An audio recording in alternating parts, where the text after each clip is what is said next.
Walk me through how this all came to be. Obviously, Islam can't fight. How do you get the call? What happens? How did you find yourself in Vegas right now about to fight? Yeah, in a few days. Well, me and Brian had talked about it. That we saw that Islam was out, and I was like, man, if they really need us, right? I pretty much said they'll come to us if they really need us, and I'll just keep doing my triathlon thing and training when I can, and we'll see what happens. And I'm on the treadmill yesterday, running, and I get a call from Butler, and I'm like, oh, I know what this is. If he's calling me now and it's today, and we've talked about it, and we've decided against really reaching out and asking for it, and I knew, and I got that feeling. And once I got that feeling, I was supposed to do a really slow, easy run on the treadmill, and I cooked it on the treadmill, and I just started thinking about elbowing and kneeing and, having fun again in the cage. So I went home, I showered, and then I gave him a call again, and he's like, we need to know. And we had a good conversation about it. And,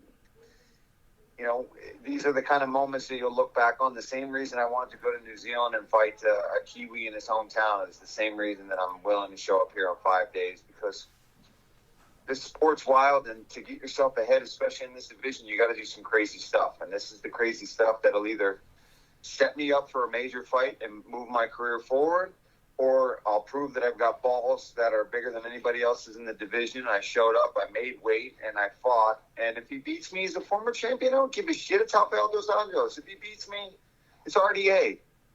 Right. And I've got nothing. I've got nothing to lose other than some brain cells and some broken bones and things as usual. But I will heal up and I'll be fine.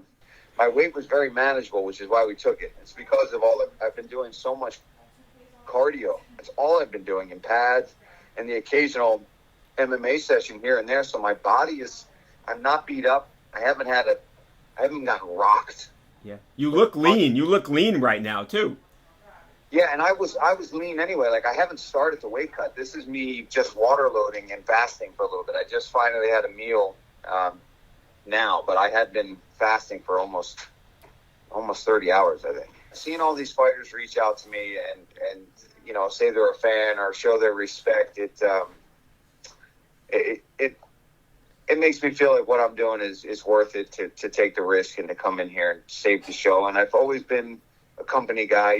These guys have made me a lot of money over the years. They've given me the contracts over the years towards the end here that have made more sense, and they gave me a job as a commentator. I just got a brand new contract from them as well that starts in January. That's great money. So it's like, I don't know how many more of these are left. And I really said to myself before I took this fight, when you're 50, 60 years old, are you going to think back to that and be like, man, what if I did? Yeah. What if I did fight that guy? What would have happened then? And maybe it means I lose. Maybe it means I go out there and knock him out in the first round. I'm fully capable of beating him. That I will make everyone clear of.